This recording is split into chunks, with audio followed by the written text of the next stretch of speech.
Okay,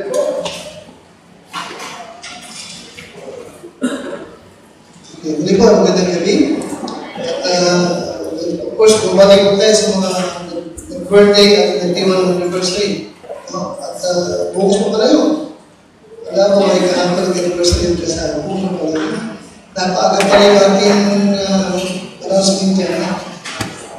Alright, so gusto niyo ba? Basta po pa Genesis chapter 17. Alam ko ng Genesis chapter 17.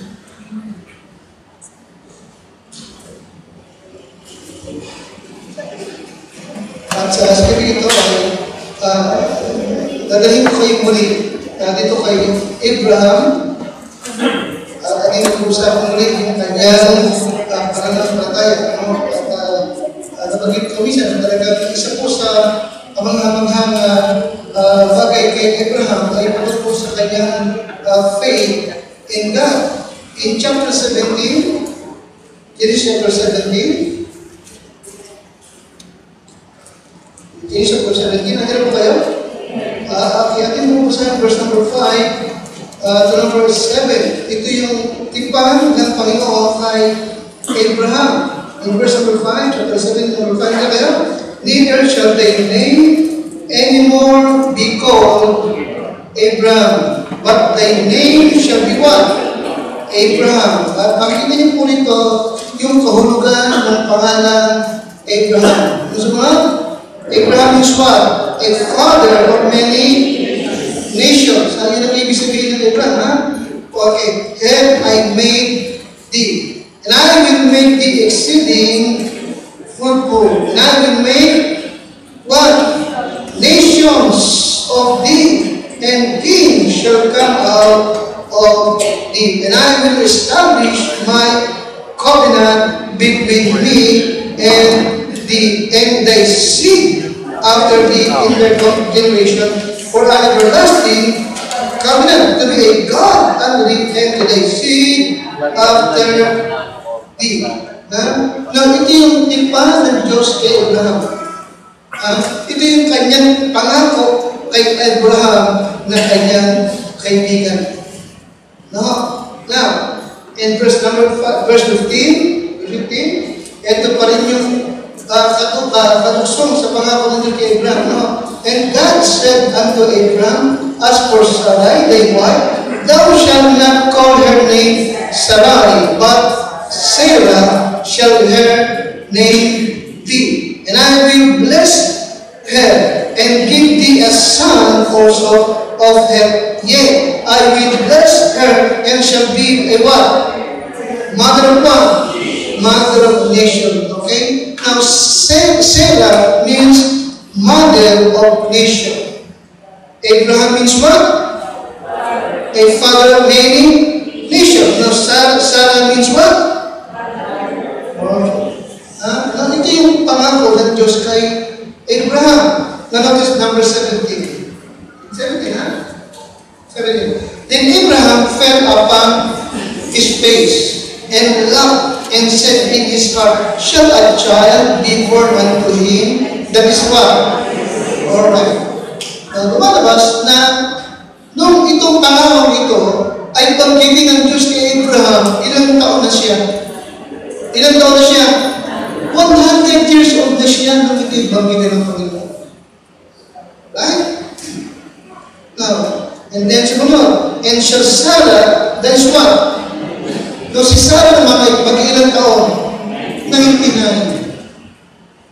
Diba? No, si Abraham ay tinawag na kaibigan ng Diyos. Pero bakit kailangan pang paabutin ng 100 at 99? Karamihan ka na. Okay, nalang naman, di ka? Yun ang faith. Ibig ipakita ng Diyos na kapag siya gumawa, walang ano na magiging bahagi ang tao. Naman po ako? Walang magiging pakialam ng tao. Lahat tao gawa ng Diyos. Okay? Kailan niya siya? Kaya walang maipagmamayabang ng tao. Walang may pagmamalaki ang tao. Alright? Wala. No? Now, And then, in Romans chapter 4, no? Dito naman ay binanggit ni Pablo yung patungkol sa pangako ito ng Diyos kay Abraham. Romans chapter 4, 19-21. Makikita nyo, nang magtuloy si Pablo patungkol sa kahalagahan ng pananampalataya ay kanyang binanggit na muli sa Abraham. Now, Romans chapter 4,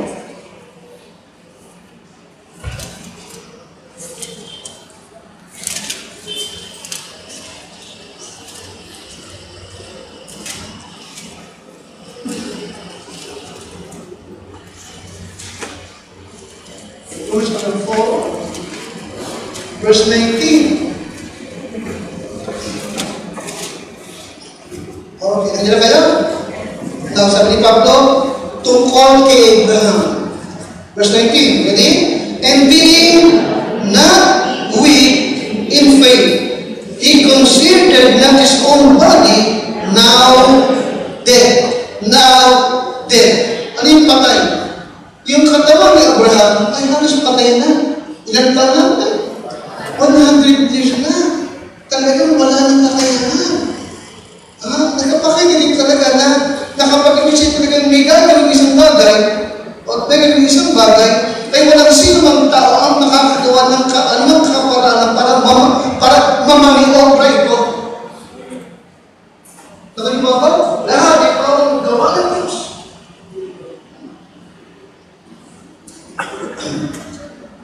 When he was about 100 years old. Nandiyan kayo sa verse number 19? Nandiyan na kayo? Neither yet the deadness of what? Pati yung sinampunan ni Sarah, yung kanyang buhay, patay na, tuyog na. Kaya si Isaac talagang umiyak na kanyang baby. That's number 20. 20? He staggered not at the promise of God. Tagalog, hindi niya pinag-alinlanganan. Though through unbelief, but was strong in faith, giving glory to God, and being fully persuaded, lubos ng kanyang paniniwala, that what he had promised, he was able also to perform. Ang nangako, gagawin niya yung kanyang pinangako. And therefore, dahil sa kanyang faith, it was what? It was imputed to him for righteousness. Ito sa verse number 19, natin niya sa Tagalog, sa pagtingin niya sa pangako niya, hindi nag-alinlangan. Now, sa verse number 19, ay dito natin kinuha yung ating title. And being not weak in faith. Oh Lord, help me, Jesus. Sa aking paghahatid ng salita. Ako po ay iyong gamitin ng nabuli. At sa iyo po ako imasa, humihitin ng iyong kapangyarihan, ng iyong patubay, at ang salita. Para sa iyo pong mga tao, sa iyong Diyos. Iyakan na lang at lubos na iyong pinagpapasalamat sa pangalan po ng Panginoon Yesus. Amen. Okay, natin ha? Okay, pagamat, 100 years na, no? Alaga, makita mo, hindi humina yung kanyang pananampalataya. Hindi humina, hindi nawala, hindi niya pinag-alinlanganan yung pangako ng Diyos. Patungkol sa siya'y magiging ama ng mga bansa. Amen? At mula sa kanyang bini ay lalabas yung maraming hari. At talagang naglalabas na hindi ba? Pero kita, maraming hari ang talagang nanggaling sa kanyang binhi. At ang mga Hudyo ay very proud na sabihin na sila ay binhi ni Abraham. Amen? Amen? Maging si Israel. Okay? Kaya dito, ay ibig kong makita niyo po na, again, si Abraham ay 100 years old na. At si Sarah, again, what? 99? But again, pero hindi nanghina ang kanyang pananampalataya. ni pinag-alilanganan man yung ipinangako ng Diyos sa kanya. Alright? Nagpapakita ito, please, number one, Abraham did not let his age become a barrier. Okay? Abraham did not let his age become what? Hindi na yung edad niya 100 ay hadlang para matupad yung mga pangako ng Diyos. Yes, listen again, he was 100 years old. But he never wavered on God's promises.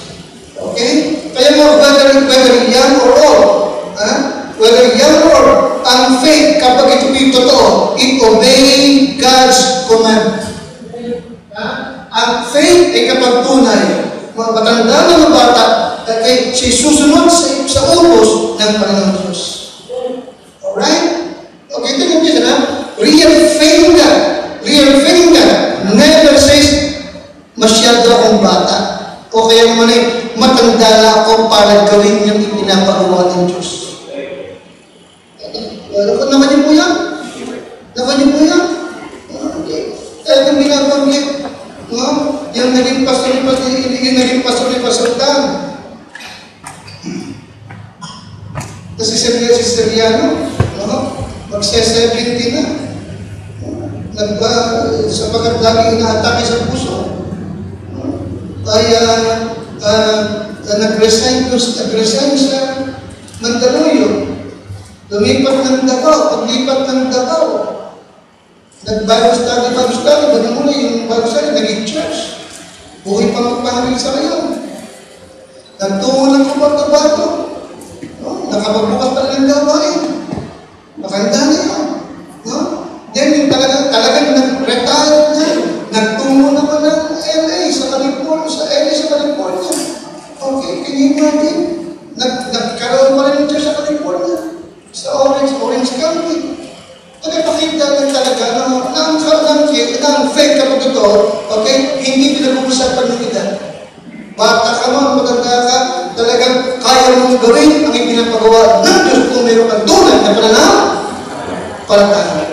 Yun ang meron sa Abraham. Hindi niya binayaan na yung kanyang edad ay maging balaki sa ipinapagawa ng Diyos sa kanya o balaki upang matupad ang pangako ng Panginoon. Hindi rin hagda. Ang bata pa. Nakikita niyo mga members natin sa Lumban? Nakikita niyo ba?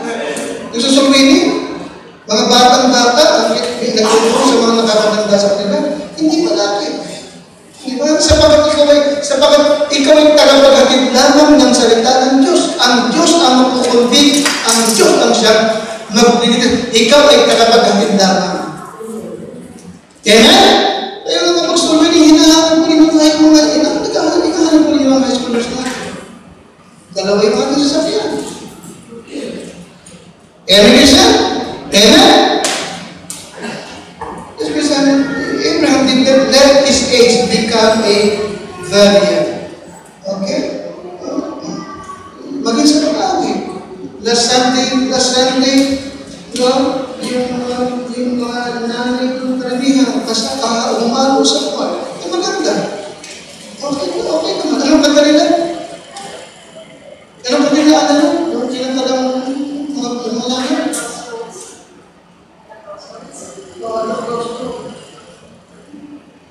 Maganda pakinggan. Parang pag pumigit ka, parang si Silvia La Torre, tsaka si Pilito Corrales, tsaka si Anita Linda. Maganda. O dito na, hindi ba? Yung mga bata, kumanta sila, hindi ba? Siya kong bata. Pero blessing sa atin, tumantuan tayo. Alam mo kita, yes, okay, real faith in God never says, I'm too young or I'm too old to do what God says to do. Hindi rin pinag-uusapan nila na kababang Facebook, hindi pinag-uusapan nila. Actually, makikita mo talaga masulat tayo. Kapag ang Kristiyano, kalinigas pa lamang pero willing siyang magamit na Diyos, gagamitin talaga siya.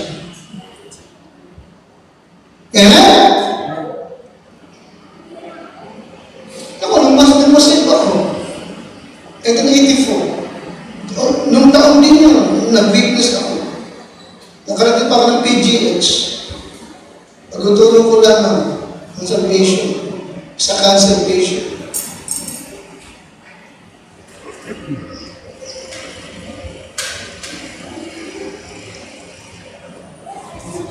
Tapos lagi natin pinapaalala, di po ba, na kung ikaw ang member naman natin talagang tuon, ano ating ina-advise, higit kalong pagbutihin mo.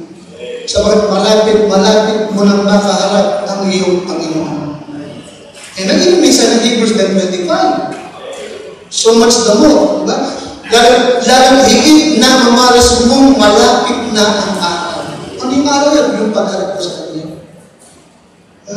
Kaya nga, ano yung aking unang nakita kay Abraham?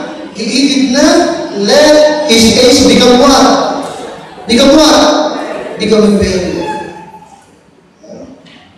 Kaya nga gabi, tanda natin, ano mag-edad ka, bata, masyadong bata, o masyadong matanda, hindi palaki. Kung talagang ikaw ay nananampalataya sa Panginoon. Okay. Secondly, what is verse number 20? Yan po rin sa Romans chapter 4. Romans chapter 4, verse number 20. Tinis Tagalog, Romans 4:20. Okay na niya? Pakilakas niya? Sa pagtingin niya sa pangako ng Diyos ay hindi nag-alinlangan. Hindi nag-alinlangan. He staggered not at the promise of the true and belief, but was strong in faith. Hindi yun? But strong in faith. Okay? Hindi nag-alinlangan, but strong in faith, giving glory to God. Hindi nag-alinlangan. Hindi sabi ko, paano nangyayari yan? Ako ay 100 na. At si Sarah, sa edad ng 99, alam niyo ba yung 99? 99, di ba? 99, at totoo, tapos marami yan, before niya alam yan, yung 50, yung 52, ano yung 52? 99, ano yung 29? 99. Hindi sabi, Lord, paano mangyari? Yung aking asawa, hindi na dinadatnan. Di ba ito yun eh? Yung kanyang buhay ay dead. But again, standard yan. Ano yung standard? Hindi nag-alinlangan, but was strong in faith. Amen? Strong in faith, giving glory to God. Bakit? Alam niya na yung nangako, tutupad sa pangako.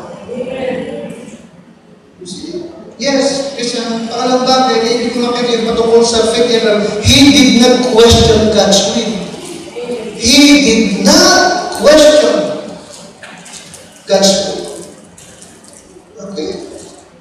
Ang God's will ay what? Magkakaanak sa Sarah. Ikaw ay magiging ama ng mga bansa. Ito God's will. Pero hindi na paano mangyayari magiging akong ama ng multitude. Ganun ako yung 99.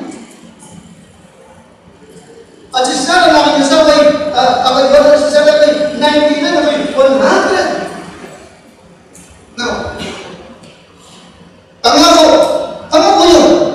At kung pangako na yun, hindi pa man lamang nabubuntis si Sarah.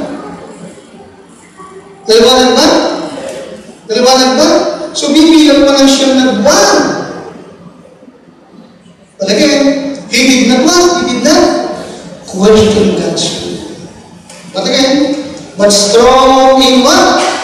But strong in faith. Kung hindi mo po, sabi ko, ginuhin ko yan, ha? Okay, he staggered na. Okay? Being not weak in faith. Ginuhin ko po yan. Sa verse 20, he staggered na. Sa verse 21, ginuhin ko po sa being fully what? Being fully what? Verse 20, being fully what? O sa Tagalog ay, lubos ang kanyang paniniwala. Lubos ang kanyang paniniwala na ang nangako. Okay? Na ang ipinangako, he was able to perform. He did not question.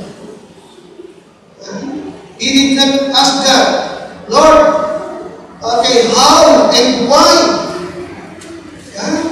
Okay, paano at bakit kailangan pang paabutin mo ako ng 100 bago mo ako bibigyan ng anak? Hindi ka question God's way. Amen? Ang sa kanya, sinabi mo, Panginoon, mangyari. Every step, mangyari. No, dito, Christian, ibig kong tandaan yung mabuti na po. If you always have to know why God. Okay? Bago mo gawin mo isang bagay na pinapagawa niya, you will never have a growing faith. Ulit na, you will never have a growing faith. Hindi ka magkakaroon ng growing faith kapag lagi kang magtatanong, Lord, bakit kailangan gawin ko yan? Ipinapagawa mo yan. You will never have a growing faith.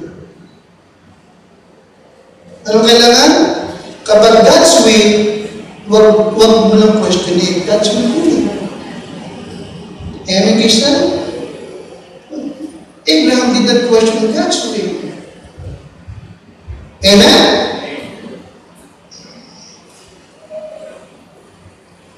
Tingnan mo yung maraming mga naging member natin, hindi nag-grow, nalaglag din. Hindi nila makaya yung Sunday ng umaga, Sunday ng gabi. Ang hinig sa akin, questionable pa sa bakit kaya gano'n? Messing pa na ng umaga, messing pa ng gabi. Amen? Dahil good luck pa, may prayer meeting pa. Dapat isa pa mo na, araw-araw hindi pa. Amen?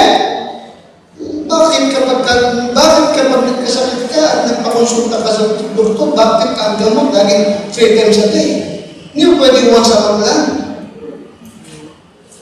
Nakikinig ka sa akin? Amen? Yes, nakikita mo talaga. Talagang natutuhan natin na Sunday is the Lord's Day. Araw ng Diyos yan. Amen? Kung tutusin ka, tanda mo lang, ituro mo sa iba. Ulitin mo lang, bagaman alam mo ninyo. Kung tutusin, mas nakakalaman tayo sa Diyos. Tama? Tama? Sa loob ng isang linggo, di ba? Isang araw lang ang hihingi ng Panginoon. Liwanag ba? Pero kita mo, sa tigas ng ulo ng maraming Kristiyano, kung talagang Kristiyano sila, hindi pa nila matanggap at hindi pa nila kayang maibigan yung buong isang araw ng Sunday. Hinahati-hati pa. Amen? Pero, nakikita niyo, anong epekto? Sila rin yung epekto. Sila, may epekto rin sa kanila. Amen? Hindi sila maging strong. Amen, Christian? O, again, yes naman. Abraham did not question God's will. Tayo rin, huwag natin kung questionin ang God's will. Ang ating gawin ang kanyang ipinapagawa. Amen? Sabagat alam ng Diyos kung ano ang mabuti para po sa atin. Okay. Let me remind you, kapag tayo naman, talagang pinupulfill natin yung God's will, wala tayong naidadagdag sa Diyos. Nakinig ka sa akin? Tuparin man natin lahat ng kanyang pinapagawa, wala tayong naidadagdag, wala ito-contribute upang yung Diyos naging gusto ng higit. Wala. Lahat ng ating ginagawang God's will, tayo ang nakikinabang, hindi siya. Alam ba? Tayo. Para sa atin mo. Kaya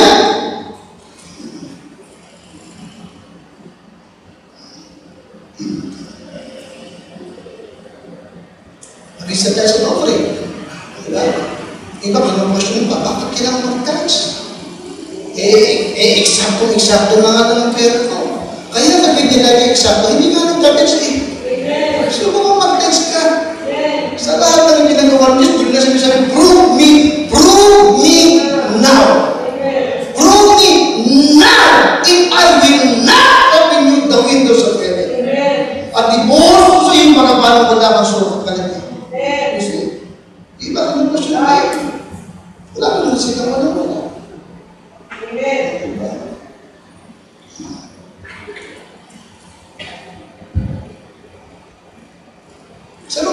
member tayo talaga na wala talaga. Karamihan sa kanila, mga taga-Kalayaan. Talagang wala. Hindi rin kami dito, blessing na may mga bahay na hindi titiran, pinag sila pinatira. Malaki ng bahay. Sinabihin ko ba, tuturuan ko sila ng time? Tinuturuan ko ng times. Okay, bakit? Ay mahirap lang sila. Para nga wag palapit ng mahirap. Amen? Amen? Remind you, ang prinsipyo ng Diyos ay kakaiba sa tao. Ang mayroon, bibigyan. Yung wala, yung nasa kanya, kukunin pa. Amen? Now, give, and it shall be given. Amen? Magbigay ka, bibigyan ka. Okay? At ang giving ay hindi lang pamayaman. Ang giving ay pag-Christian. Nagbibigay tayo, nag-tithes offering tayo, hindi sapagat tayo ay rich. Hindi sapagat tayo ay anak ng Diyos. Amen? Ang ibig natin na maging mabuti, masunurin anak ng Diyos at katiwala ng Diyos. Hindi kong pagtiwalaan niya pa tayo ng marami. Amen? So don't question what? God's will. Okay, God's will. Si Abraham, natutuhan niyang sundin ang kalooban ng Diyos. Okay? A strong faith does not help you to have the answer bago siya sunod. Okay? Nung magkaanak naman sila, si Isaac, di ba? Isa-isang anak sa Isaac.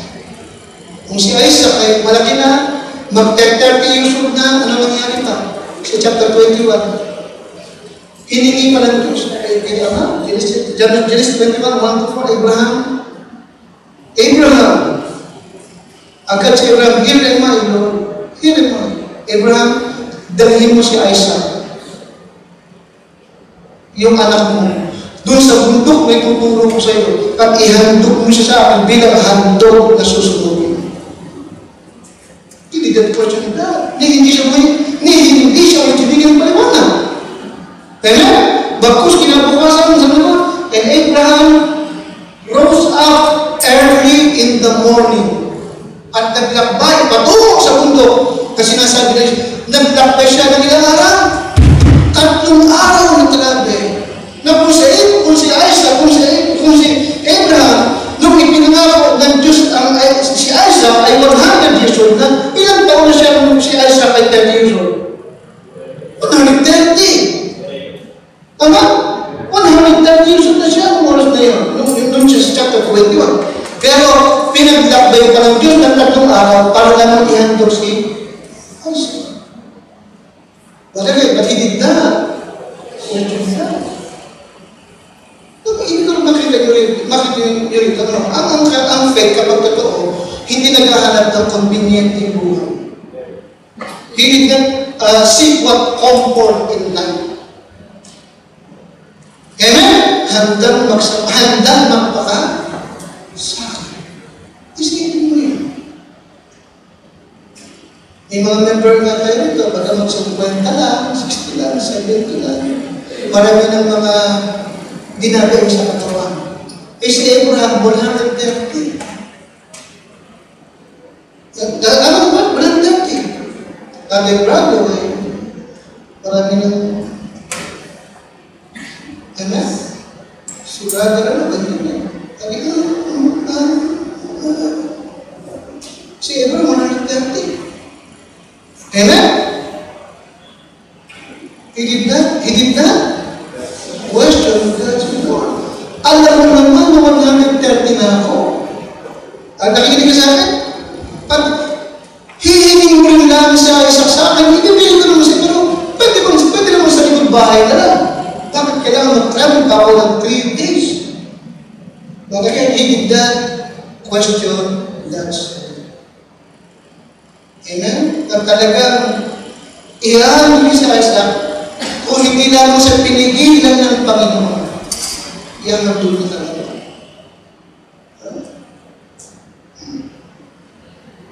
Yes, he didn't question God. But in verse 21, was strong in faith. Was strong in faith. Nasaan yun? Sa verse number? Yes. Verse 20. He staggered not, but was strong in faith, giving glory to God. Okay? Now, Genesis 21. Genesis 21.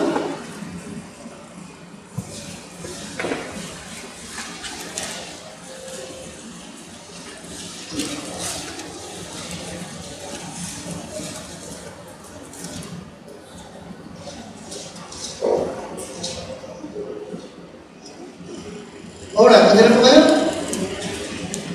Chapter 22, Genesis chapter 22. Genesis chapter 22.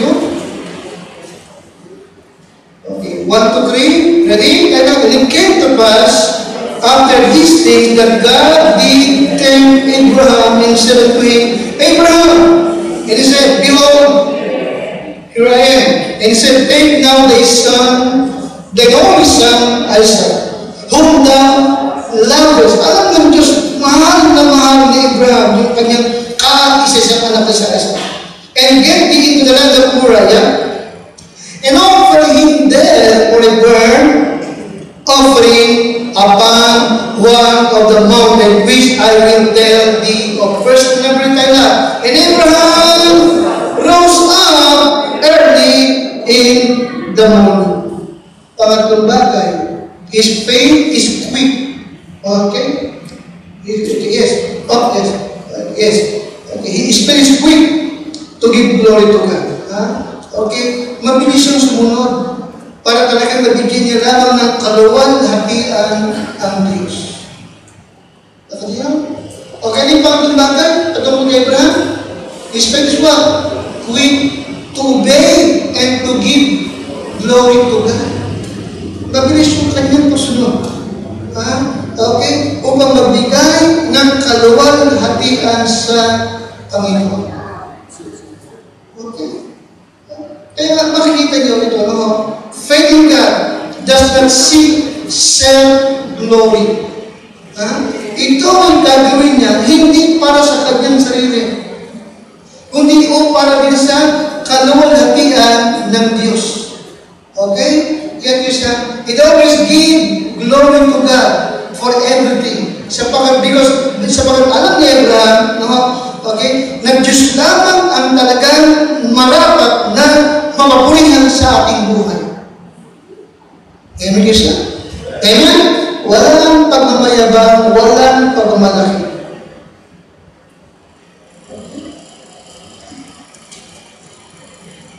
Yes. His faith is quick to obey and to give glory to God. Amen? Hindi Lord, paano malutupad yung pangako mo kung ipapahandog mo sa akin si Isaac? Paano mangyayari namin magiging ama ng multitude? Paano mangyayari namin magiging ama ng father of many nations? Kung si Isaac naman ay ipapahandog mo sa akin. Hindi niya. Wala siyang question. Amen? Because he is quick to obey and to give glory to God. Bakit? Sapagat alam niya, tapat ang Diyos pinangako. Amen is that? Amen? Alam niya na tapat ang Diyos pinangako. Alright, now, alam na lagi, God's promises are always sure. God's promises are always sure. Okay? But will not always work on our timeline.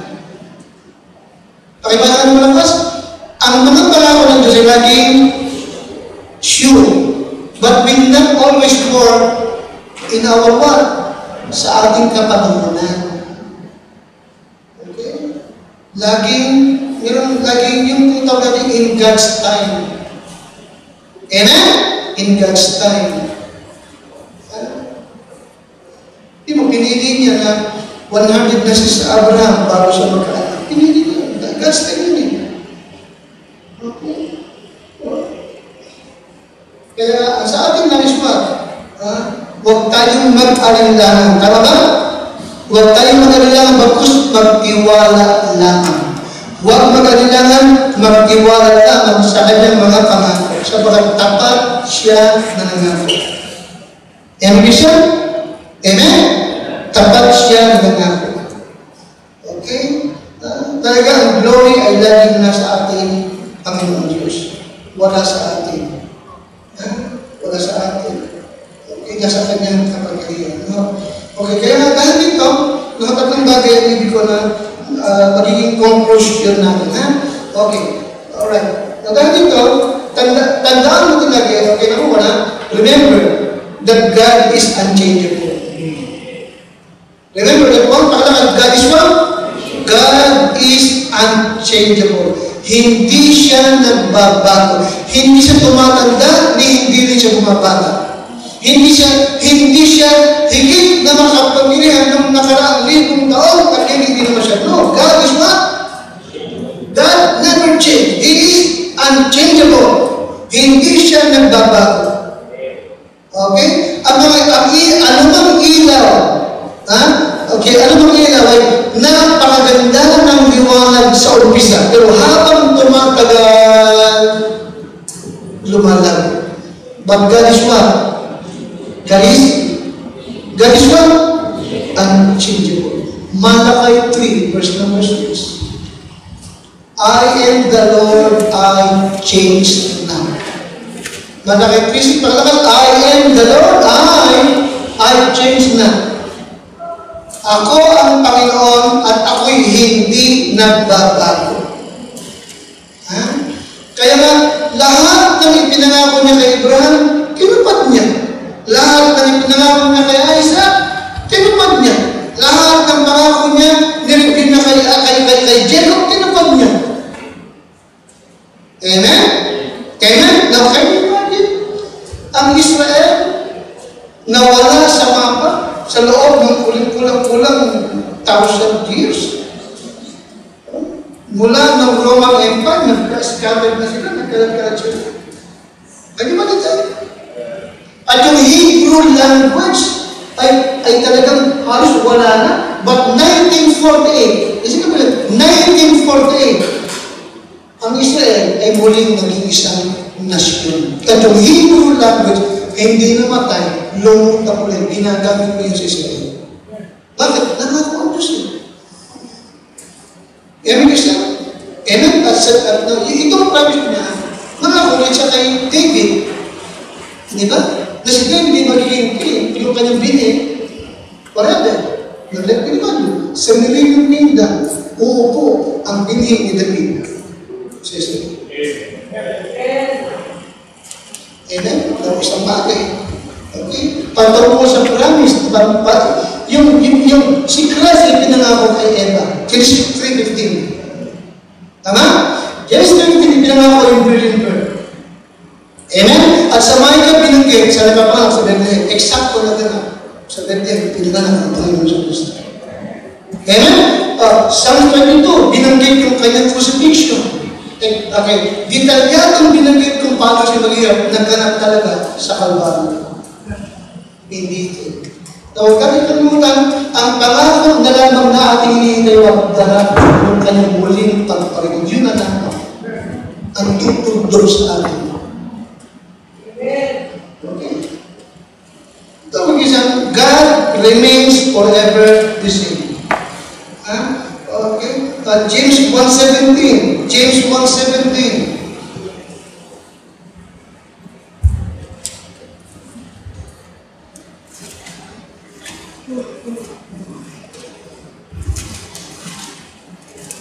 Santiago 1:17. Tayo po lahat. James 1:17. Every good gift and every perfect gift is from above, and cometh down from the Father of lights, with whom is no variance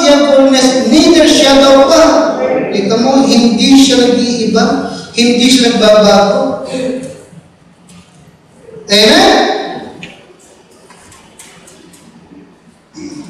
Now, anong ibig sabihin? Okay, very simple. Don't get that. The fact that God never changed means that He always keep His promises. Sapagat siya hindi nagbabago, nagpapakita lang ito na lagi niyang tutuparin ang kanyang mga pangako. Amen?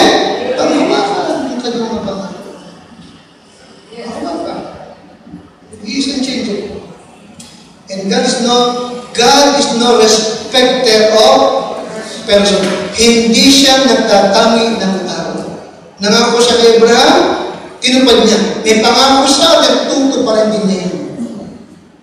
Because God is no respecter of person.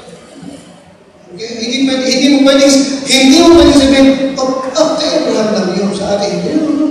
Yung Diyos na nangako kay Abraham, sariling Diyos na nangako sa atin, na nagbigay sa atin ng Malakay 3:10, Malakay 3:8, at siya rin nagbigay sa atin ng Matthew 6:33.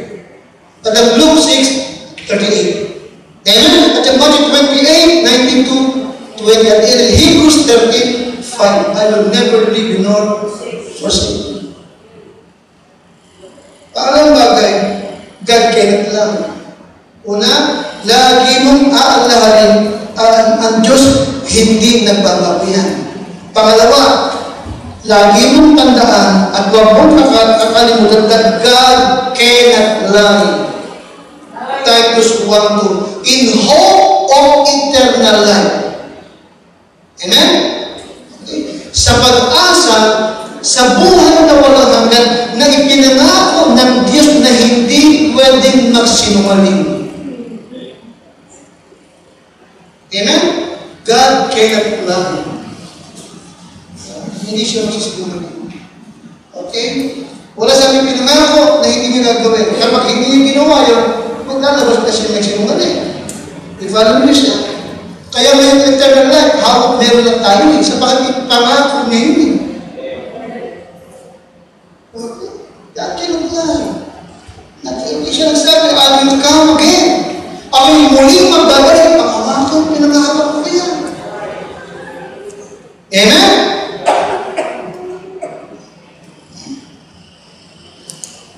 Sabi niya, in a moment, in the twinkling of an eye, at the last trump, ang mga patay ay mabubuhay.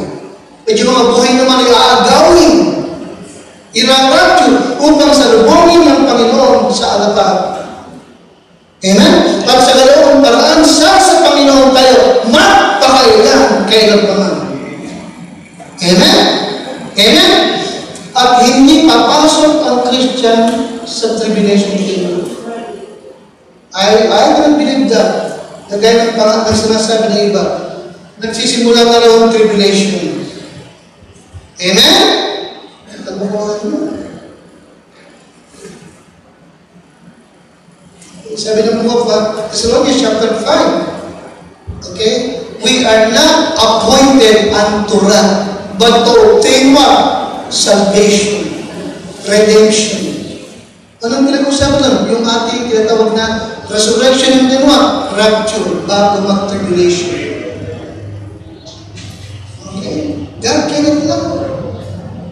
God cannot lang. Kaya nga tayong Christian, hindi tayo nakatingin sa Antikristo na natin. Nakatingin tayo sa tunay na Kristo aagos sa atin. Amen? Amen kasi?